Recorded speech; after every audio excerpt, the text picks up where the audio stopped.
ओम श्री सद्गुरु परमात्मने नमः।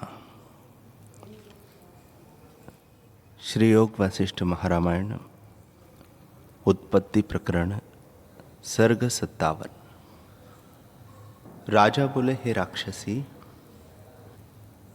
जैसे सूर्य आदि सब अनुभव से प्रकाशते हैं, इनका सद्भाव कुछ न था, उस सत्ता से ही इनका प्रकट होना हुआ है और फिर जर्जरीभूत होते हैं।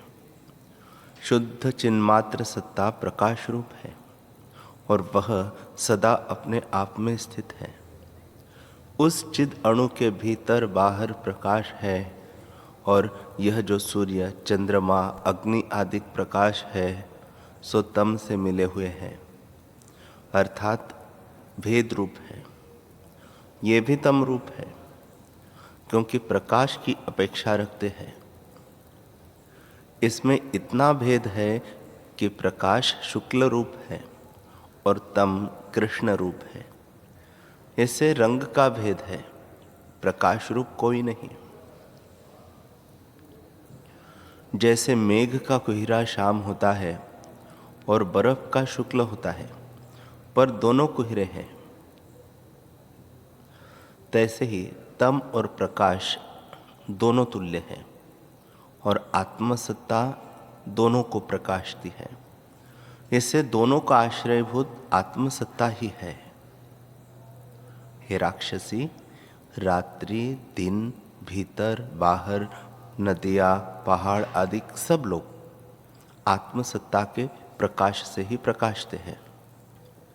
जैसे कमल और नीलोत्पल दोनों को सूर्य प्रकाशता है। कमल श्वेत है और नीलोत्पल श्याम है। जहाँ श्वेत कमल है वह नीलोत्पल का अभाव है और जहाँ नील कमल है वह श्वेत कमल का अभाव है, पर दोनों का प्रकाशक सूर्य है। तैसे ही तम और प्रकाश दोनों का प्रकाशक चिदात्मा है। जैसे रात्रि और दिन दोनों सूर्य से सिद्ध होते हैं, तैसे ही तम और प्रकाश दोनों आत्मा से सिद्ध होते हैं। जैसे दिन तब कहता है जब सूर्य उदय होता है और जब सूर्य अस्त होता है तब रात्रि होती है। आत्मा तैसे भी नहीं। आत्म प्रकाश सदा उदय रूप है और उदय अस्त से रहित भी है। उस बिना कुछ सिद्ध नहीं होता। सबका प्रकाशक चिद अणु ही है। हे राक्षसी, उस अणु के भीतर विचित्र अनुभव अणु है। जैसे वसंत ऋतु में पत्र, फूल, फल और टास होते हैं, तैसे ही चिद अणु में सब अनुभव अणु होते हैं। जैसे एक बीज से अनेक वृक्ष क्रम से हो जाते हैं, तैसे ही एक चिद अणु से अनेक अनुभव अणु होते हैं। कई व्यतीत हुए हैं, कई वर्तमान हैं और कई होंगे। जैसे समुद्र में तरंग होते हैं सो कोई अब वर्तते हैं और कई आगे होंगे, तैसे ही आत्मा में तीनों काल की सृष्टि बरतती है। हे राक्षसी, चिद अणु आत्मा उदासीन है और आसीन किनाई स्थित होता है। सबका कर्ता भी है और भोक्ता भी है और स्पर्श किसी से नहीं किया जाता। जगत की सत्यता उसी से उदय होती है, इस कारण वह सबका कर्ता है और सबका अपना आप है, इससे सबको भोगता है। वास्तव में न कुछ उपजा है और न लीन होता है। चिन्मात्र सत्ता ज्यों की त्यों सदा अपने आप में स्थित है और अखंड और सूक्ष्म है, इस कारण किसी से स्पर्श नहीं किया जाता। हे राक्षसी, जो कुछ जगत दिखता है वह सब आत्मरूप है। आत्मा और जगत में कुछ भेद नहीं। आत्मा और जगत कहने मात्र को दोनों नाम हैं, वास्तव में एक आत्मा ही है। आत्मा का चमत्कार ही जगत रूप होकर भासता है। वास्तव में जगत कुछ बना नहीं, चिन्मात्र सत्ता सदा अपने आप में स्थित है। जो कुछ कहना है वह उपदेश के निमित्त है। वास्तव में दूसरी कुछ वस्तु नहीं बनी। तीनों जगत चिदाकाश रूप है। हे राक्षसी, दृष्टा जब दृश्य पद को प्राप्त होता है तब स्वाभाविक ही अपने भाव को नहीं देखता। जैसे नेत्र जब घट को देखता है तब घट ही भासता है, अपना नेतृत्व भाव नहीं दृष्टि आता। तैसे ही दृश्य के होते दृष्टा नहीं भासता, और जब दृश्य नष्ट होता है तब दृष्टा भी अवास्तव है, क्योंकि दृष्टा भी दृश्य के संबंध से कहते हैं। जब दृश्य नष्ट हो जावे तब दृष्टा किसको कहिए। दृश्य विषयभूत वह होता है जो अदृश्य है। वह विषयभूत किसी का नहीं, इस कारण उसमें कोई कल्पना नहीं बनती, और यह जगत भी उसका ही आभास है। हे राक्षसी, जैसे भोक्ता बिना भोग नहीं होते, तैसे ही दृष्टा बिना दृश्य नहीं होता। जैसे पिता बिना पुत्र नहीं होता, तैसे ही एक बिना द्वैत नहीं होते। हे राक्षसी, दृष्टा को दृश्य उपजाने की सामर्थ्य है, दृश्य को दृष्टा उपजाने की सामर्थ्य नहीं, क्योंकि दृश्य जड़ है। जैसे सुवर्ण से भूषण बनता है, पर भूषण से सुवर्ण नहीं बनता, तैसे दृष्टा से दृश्य होता है, दृश्य से दृष्टा नहीं होता। हे राक्षसी, सुवर्ण में जैसे भूषण है, तैसे दृष्टा में जो दृश्य है वह भ्रम रूप है, इसी से जड़ रूप है। जब दृष्टा दृश्य को देखता है तब दृश्य दृश्य भासता है, दृष्टत्व भाव नहीं भासता। और जब दृष्टा अपने स्वभाव में स्थित होता है तब दृश्य नहीं भासता। जैसे जब तक भूषण बुद्धि होती है तब तक सुवर्ण नहीं भासता, भूषण ही भासता है।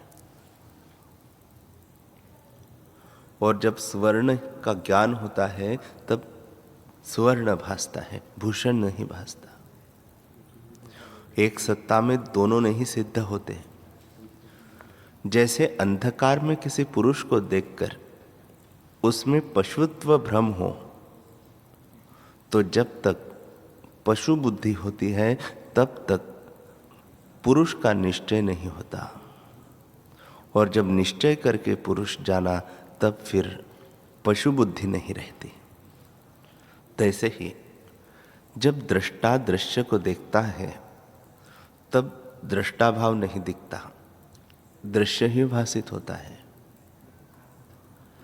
जैसे रस्सी के ज्ञान से सर्प का अभाव हो जाता है, तैसे ही बोध करके दृश्य का अभाव होता है, तब एक ही परमात्मा सत्ता भासती है, दृष्टा संज्ञा भी नहीं रहती।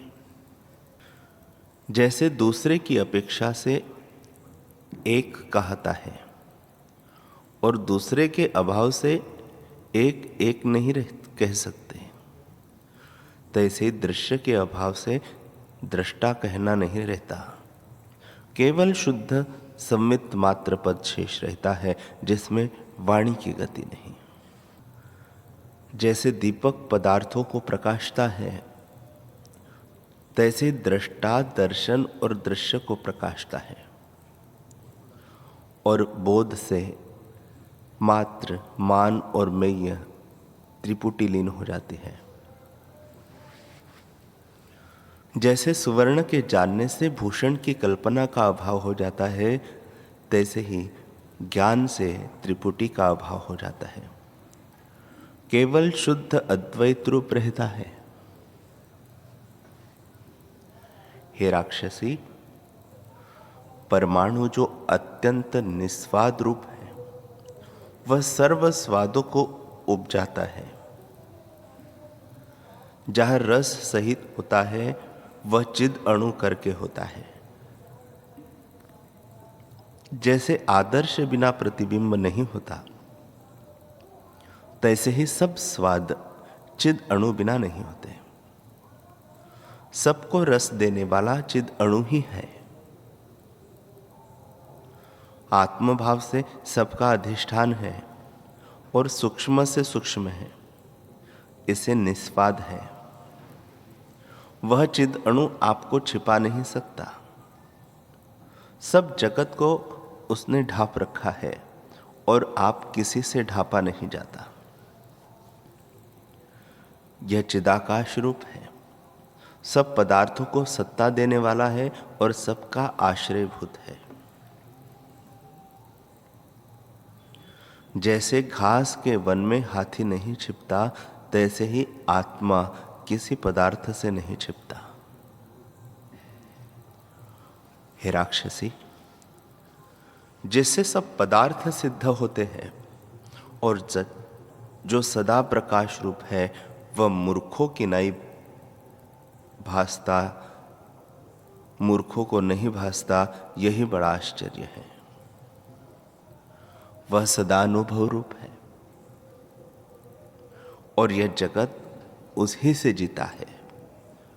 जैसे वसंत ऋतु से फूल, फल, टास और पत्र फूलते हैं, तैसे ही सब जगत आत्मा से फूलता है। वही चिदात्मा जगत रूप होकर भासता है और सर्वात्म भाव से सब उसके ही अवयव है। परमार्थ निरवयव और निराकार है, उसमें कुछ उदय नहीं हुआ। हे राक्षसी, एक निमेष के अबोध से चिद अणु में अनेक कल्पों का अनुभव होता है। जैसे एक क्षण के स्वप्न में पहले बालक को बालक और फिर वृद्ध अवस्था देखने लगता है, उन कल्पों में जो निमेष है, उसमें अनेक कल्प व्यतीत होते हैं, क्योंकि अधिष्ठान सर्वशक्तिमान है। जैसा संवेदन जहाँ फुरता है, वैसा रूप होकर भासता है। जैसे स्वप्न में अभोक्ता को भोक्तृत्व का अनुभव होता है, तैसे ही निमेष में कल्प का अनुभव होता है। वासना से आवेष्टित अभोक्ता ही आपको भोक्ता देखता है।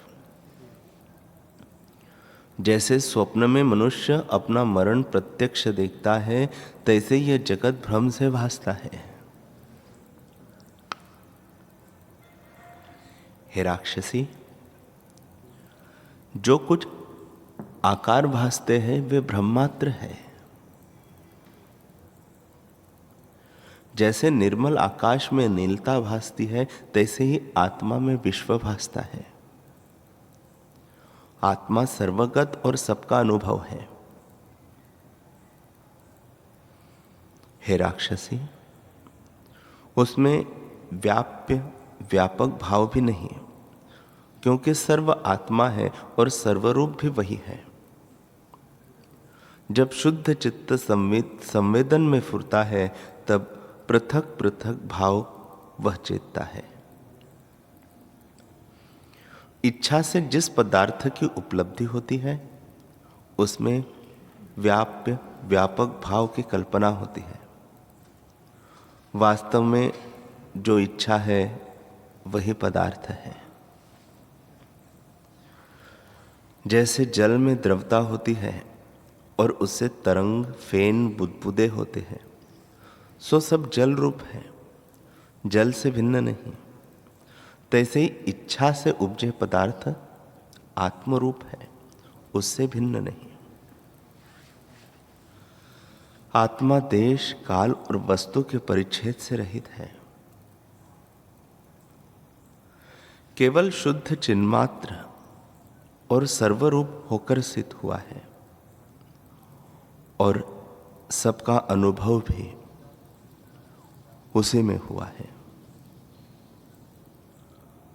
वह तो शुद्ध सत्ता मात्र है, उसमें द्वैत कल्पना कैसे कही है? हे राक्षसी, जब कुछ द्वैत होता है तब एक भी होता है। जो कुछ द्वैत ही नहीं तो एक कैसे कहिए? जैसे धूप की अपेक्षा से छाया है और छाया की अपेक्षा से धूप है, तैसे ही एक की अपेक्षा से द्वैत कहता है। इस कल्पना से जो रहित है वही चिन्मात्र रूप है और जगत भी उससे व्यतिरिक्त नहीं हुआ।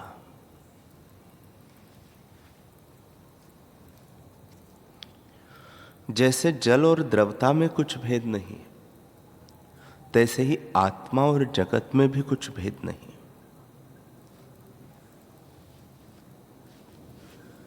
हे राक्षसी, नाना प्रकार के आरंभ उसमें दृष्टि आते हैं तो भी आत्मसत्ता सम है। जब सम्यक बोध होता है तब द्वैत भी अद्वैत रूप भासता है, क्योंकि अज्ञान से द्वैत कल्पना होती है।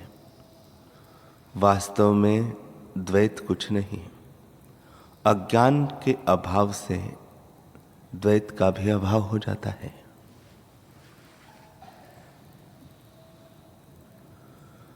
ब्रह्म और जगत में कुछ भेद नहीं। जैसे जल और द्रवता, वायु और स्पंदता और आकाश और शून्यता में कुछ भेद नहीं, तैसे ही आत्मा और जगत में कुछ भेद नहीं है।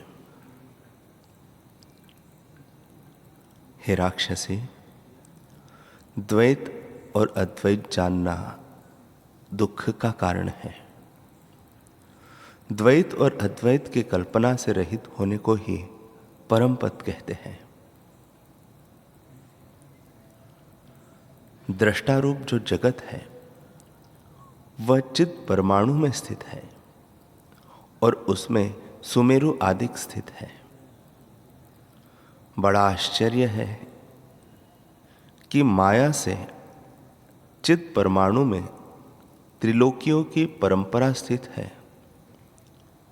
इसी से असंभव रूप और मायामय है। जैसे बीज में वृक्ष स्थित है, तैसे ही चिद अणु में जगत स्थित है।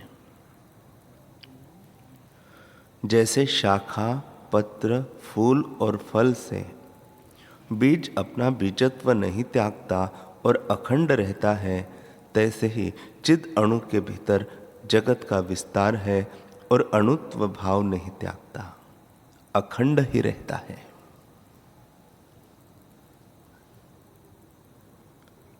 हे राक्षसी, जैसे बीज परिणाम से वृक्ष भाव को प्राप्त होता है, तैसे ही चिद अणु भी परिणाम से जगत रूप होता है। सब चिद अणु का किंचन रूप है।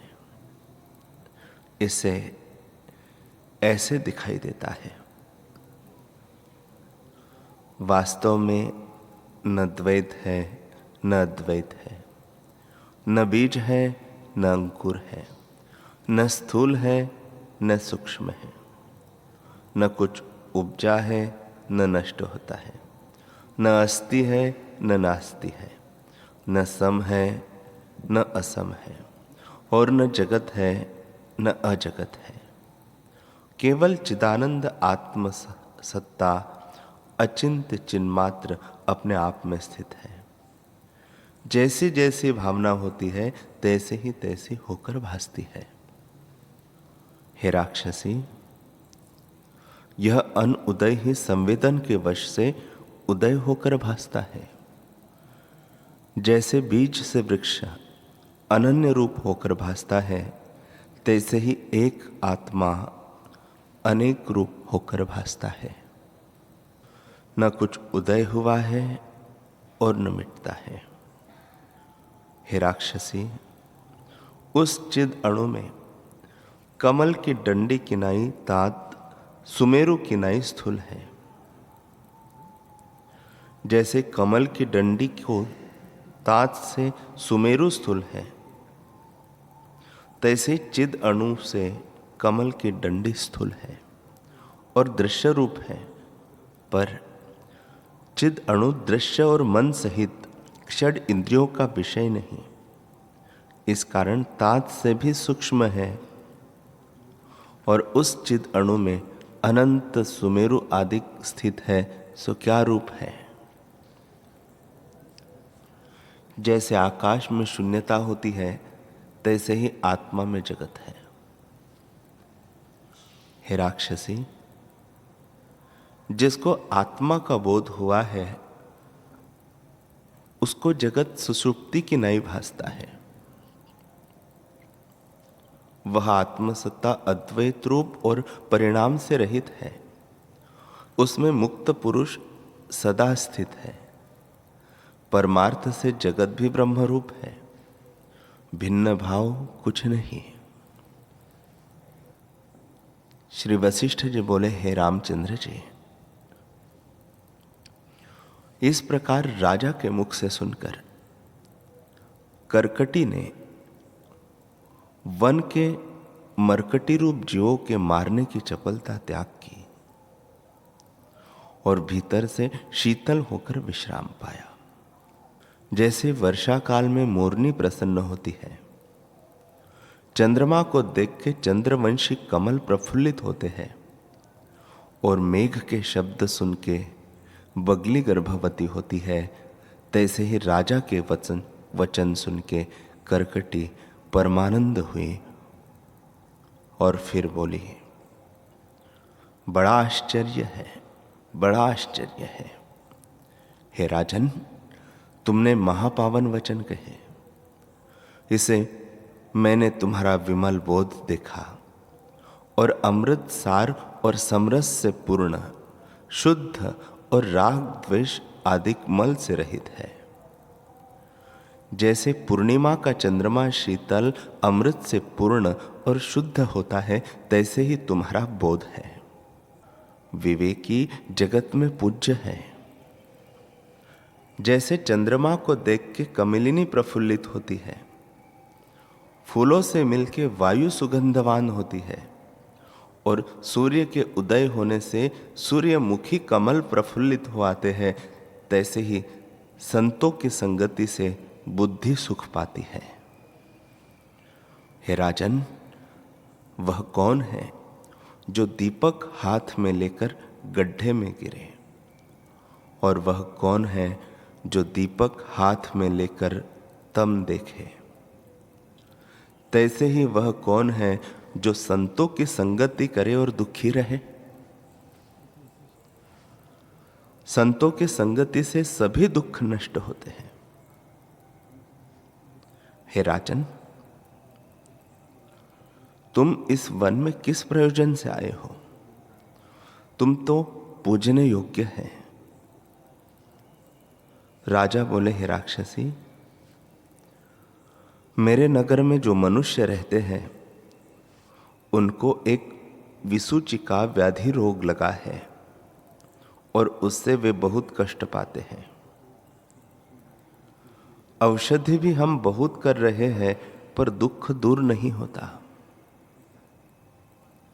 हमने सुना है कि एक राक्षसी जीवों को कष्ट देती है और उसका एक मंत्र भी है। उस मंत्र के पढ़ने से निवृत्त हो जाती है। इसलिए उस तुमसी राक्षसी को मारने के निमित्त मैं रात्रि को वीर यात्रा करने निकला हूं। जो वह राक्षसी तू ही है, तो हमारा तेरा संवाद भी हो चुका है। उसको अंगीकार करके प्राणियों की हिंसा करना छोड़ और किसी को कष्ट न दे। राक्षसी बोली, हे राजन, तुमने सत्य कहा। अब मैंने हिंसा धर्म का त्याग किया और अब किसी जीव को मैं न मारूंगी। राजा बोले, हे राक्षसी, तूने तो कहा कि मैं अब किसी जीव को न मारूंगी, पर तेरा आहार तो जीव है। जीवों को मारे बिना तेरे शरीर का निर्वाह कैसे होगा? राक्षसी बोली, हे राजन, 1000 वर्ष मैं समाधि में स्थित रही और जब समाधि खुली तब मुझे क्षुधा लगी। अब मैं फिर हिमालय की पर्वत की कंदरा में जाकर निश्चल समाधि में जैसे मूर्ति लिखी होती है तैसे ही स्थित होंगी, और जब समाधि से उतरूंगी तब अमृत की धारणा में विश्राम करूंगी।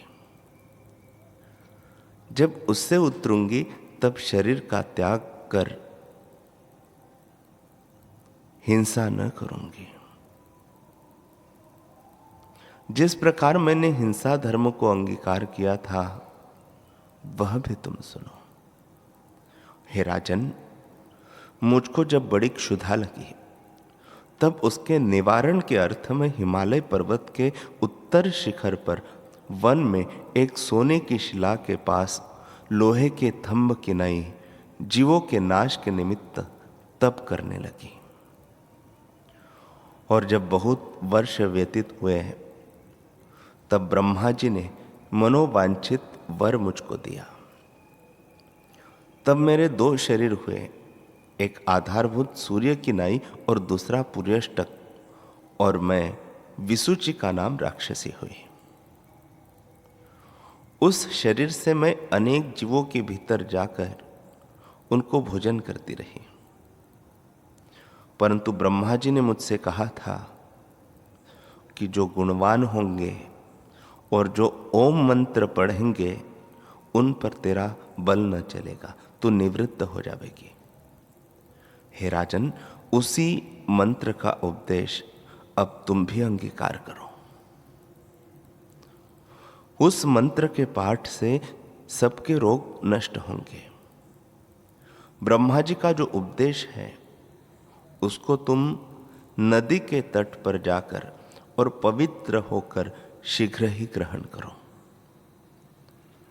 उसके पाठ से तुम्हारी प्रजा का दुख नष्ट हो जाएगा।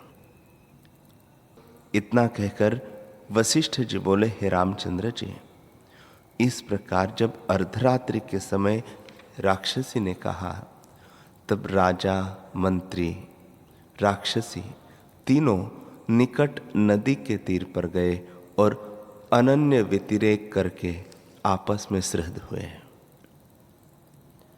जब तीनों पवित्र होकर बैठे तब जो मंत्र राक्षसी को ब्रह्मा जी ने उपदेश किया था वही मंत्र विसूचिका ने प्रीति संयुक्त राजा को उपदेश किया और वहां से चलने लगी।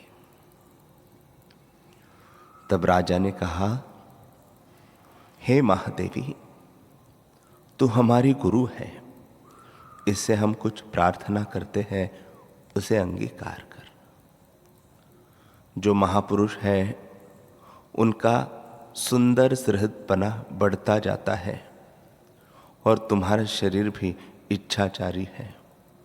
इससे मन के हरने वाले भूषण वस्त्र संयुक्त स्त्री का सा लघु शरीर धर के कुछ काल हमारे नगर में निवास करो। राक्षसी बोली, हे राजन, मैं तो लघु आकार भी धरूंगी, परंतु तुम मुझे भोजन न दे सकोगे। जो लघु स्त्री का शरीर धरूंगी तो भी मेरा स्वभाव राक्षसी का है। इसको तृप्त करना सामान्य जनों की नाई तो नहीं है। जैसा कुछ शरीर का स्वभाव है सो सृष्टि पर्यंत तैसा ही रहता है, अन्यथा नहीं होता। राजा बोले, हे कल्याण स्वरूपिणी, तू स्त्री समान शरीर धर के हमारे नगर में चल कर रहे। जो चोर पापी मेरे मंडल में आवेंगे वे हम तुझे देंगे और तू उन्हें स्त्री रूप को त्याग करके राक्षसी शरीर से एकांत ठोर ले जाकर अथवा हिमालय की कंदरा में जाके भोजन करना, क्योंकि बड़े भोजन करने वाले को एकांत में खाना सुखरूप है। जब उनको भोजन करके तृप्त होना तब सो रहना, जब निद्रा से जागना तब समाधि में स्थित होना, और जब समाधि से उतरना तब फिर हमारे पास आना। हम तेरे निमित्त बंदीजन इकट्ठे कर रखेंगे, उनको ले जाकर भोजन करना। जो धर्म के निमित्त हिंसा है वह हिंसा पाप रूप नहीं है, और जिसकी हिंसा करता है उसका मरण भी नहीं बल्कि उस पर दया है, क्योंकि वह पाप करने से छूटता है।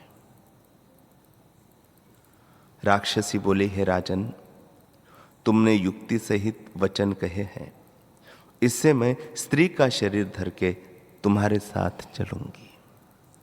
युक्तिपूर्वक वचन को सब कोई मानते हैं।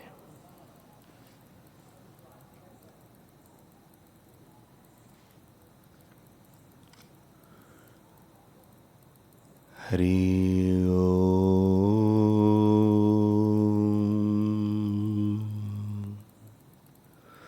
हरि